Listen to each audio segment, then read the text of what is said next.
Welcome back to the Deep Dive.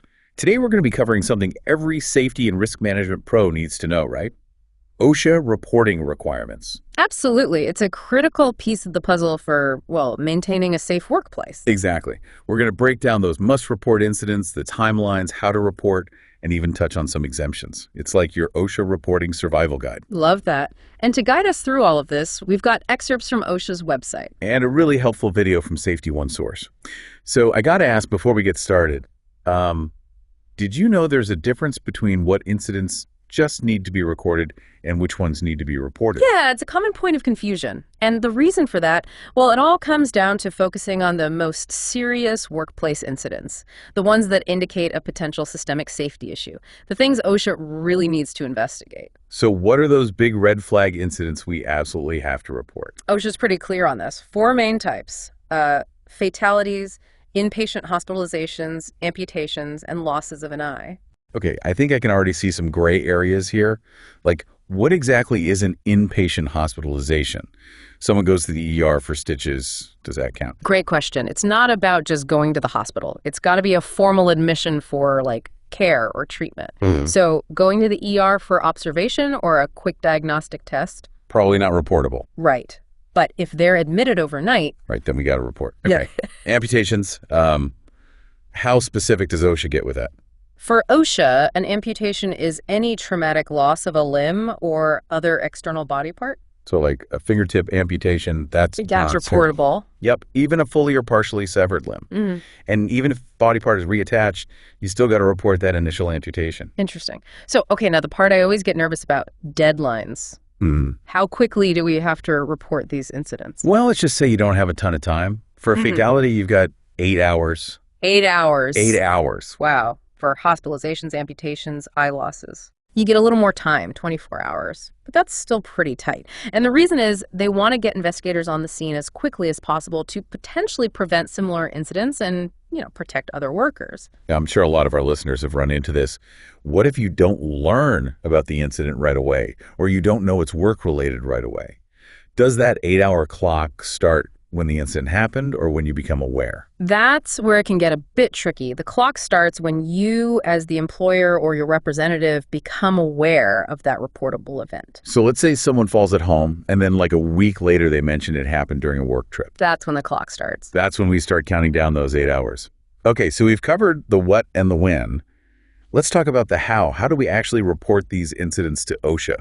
There are 3 main ways. You can call the OSHA area office, you can use the OSHA toll-free number, or you can submit a report online. Okay, that sounds, pretty straightforward. But I have to ask, are there any catches? Always a catch. Let's say it's after hours and the local OSHA office is closed. You might think, okay, I'll just leave a voicemail and be good. But OSHA says no voicemail. Seriously, why not? They want to make sure someone actively receives that information so they can take action right away. So if the local office is closed, you've got to use that toll-free number or report online. Those are available 247. Good to know. Okay, so we've covered all those serious reportable incidents, but are there any types of incidents that we don't have to report? There are a few exemptions, but it's really important to remember. Exempt from reporting doesn't necessarily mean exempt from record keeping. So we still need to keep track of those internally, for sure. Oh, good. All right, so what kind of incidents don't have to be reported? Well, let's say you've got a motor vehicle accident. If it happens on a public street and not in a construction work zone, you don't have to report it to OSHA. So like a fender bender in the company parking lot, we don't need to call OSHA. But if it's within a work zone... Whole different story. Different story. Okay. Similarly, if something happens on public transportation, say an employee gets hurt on a plane on a business trip, that wouldn't be reportable. So interesting.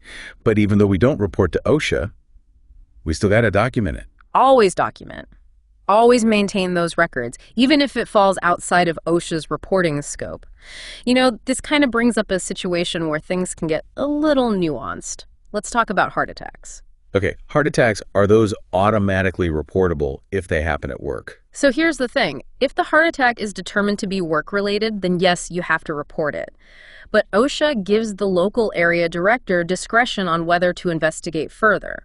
So they would consider factors like the employee's medical history, their job duties, and the specific circumstances. Exactly. So it's not a cut and dry report every single time situation. Got it. So it sounds like safety and risk management pros really have a lot on their plate, making sure their organization's doing things right. It's a big responsibility for sure, and it requires constant learning and paying attention to these details. Well, I hope everyone's taking notes because we've covered a lot. The 4 main types of reportable incidents, those super tight deadlines, the different ways to report, and even a few exemptions. But remembering that exemptions from reporting to OSHA don't mean exempting from record keeping. We've covered a lot, but there's still so much more to discuss. We still need to get into some practical strategies for improving your internal reporting procedures and how to build a culture where everyone feels comfortable coming forward with any safety concerns. Because that's what it's all about, right? Creating that safer workplace for everyone. Exactly.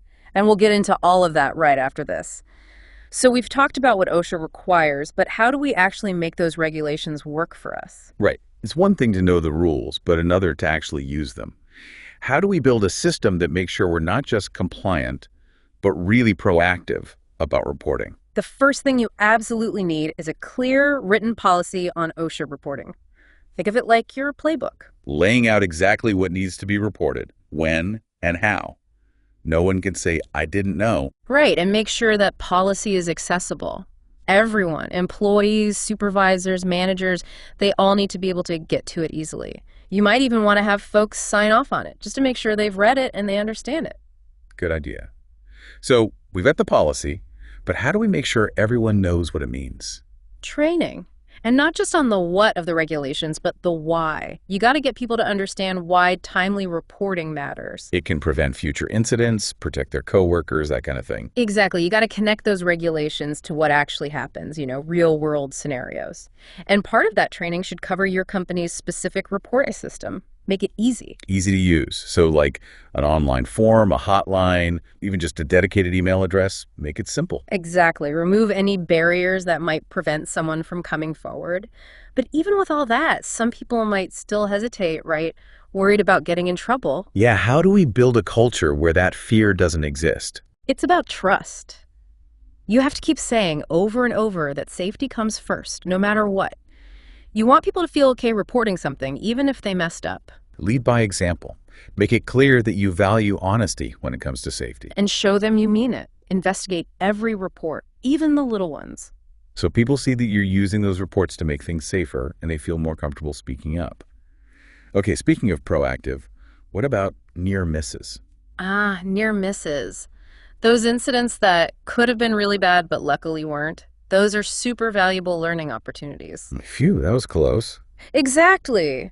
But they often get ignored because, well, nobody got hurt. But what if that same thing happens again and the next time someone does get hurt? Right. How do we get people to take near misses seriously and actually report them? You have to make it clear that you want to know about those. Tell people it's important to report near misses even though no one was hurt, this time. Because it could prevent something worse from happening later. Make it part of that safety culture. And how should people report near misses? Is it the same process as reporting an injury? It could be, but sometimes it helps to have a separate, simpler system for near misses, like a really easy form, a dedicated email address. Keep it simple. Right. And it's not enough just to collect those reports. You got to do something with the information. Take action. Analyze every single near miss report, figure out what happened, why it happened, and how to keep it from happening again. So revise procedures, give additional training, redesign equipment. Whatever it takes to eliminate those hazards. By doing that, you're creating this constant improvement loop, identifying those potential accidents before they happen. That's what being proactive is all about. So as we're wrapping up this part of our deep dive, I'm thinking, what else can organizations do to stay ahead of the game and keep making things safer? One thing that's really helpful is to compare your safety performance to industry best practices. Look at what other companies are doing, especially in your industry. So don't reinvent the wheel. See what's working for other people. Exactly. There's so much to learn from each other. And don't forget to regularly look at your own safety programs and make sure they're still working. Things change. What worked a few years ago might not work now. That's true. We can't just set it and forget it. You got to stay flexible. So review those programs regularly, get feedback from employees, check for hazards, and stay up to date on industry standards. Be proactive and try to catch those problems before they become big problems. Yeah. Safety isn't just about avoiding those negative things like injuries. Right. It's also about building a positive work environment. A place where people feel good about their job, they feel respected, and, well, safe. Absolutely. When people feel safe, they're going to be more engaged, more productive. It's a win-win. It really is. And when you think about it, creating that kind of positive workplace, it takes time. It's an ongoing process. Yeah, you can't just check a box and say, okay, we're done with safety now. Definitely not. It's about constantly reinforcing those good habits, addressing any hazards quickly, and always looking for ways to improve. It's almost like you're tending a garden, you know? Yeah. You got to keep watering it, weeding it, make sure it keeps growing. Exactly. And just like a garden needs tending, a strong safety culture needs everyone involved, everyone to play their part. Right. It's not just the safety manager's responsibility. It's on everybody. Right. From the CEO to the newest employee, everyone. And when everyone feels like they own safety, that they're accountable, that's when you've got a really strong safety culture, one that can handle challenges and one that can change when it needs to. It is pretty amazing. We started with very specific OSHA rules, but now we're talking about this whole idea of building a safety culture. And those OSHA rules, they're just the beginning. They're important, but the real change happens when you use those rules to build something bigger. You add in proactive strategies, good communication, a real commitment to a safe workplace. That's how you build a safety culture. It's about going beyond just following the rules. Yeah. It's about creating an environment where everybody cares about safety, where people look out for each other, and where safety comes before everything else. Absolutely. Because when you really get down to it, safety isn't about avoiding those fines. It's about people. It's about making sure people are safe, preventing injuries, creating a place where people can do their best work. That's a great way to put it. A really great message for everyone listening.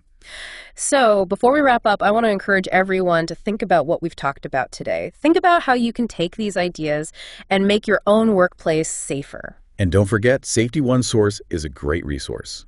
Check out their website. They've got tons of videos, articles, even training materials, all about safety. They've got everything you need to stay up to date on all the latest safety practices. And don't forget to check out the show notes for this episode. We've got links to everything we talked about, plus some bonus stuff too. Thanks for joining us today on this deep dive into OSHA reporting and all things proactive safety culture.